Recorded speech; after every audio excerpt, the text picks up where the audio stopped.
Hey everybody, this is Johnny with Green Mountain Grills, and today I'm going to show you how to replace the igniter in your Green Mountain Grill Prime.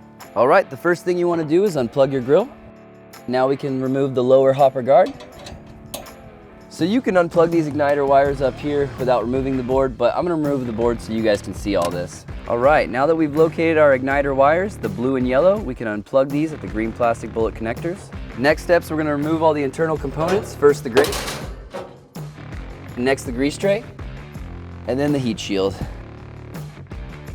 Now we can remove the ceramic igniter.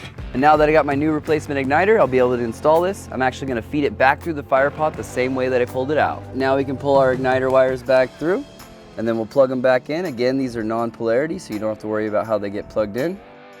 Control board back into place. Now you're ready to tighten it down. All right, now that we're all plugged back in, we can put this protective guard back on, and then we're almost ready.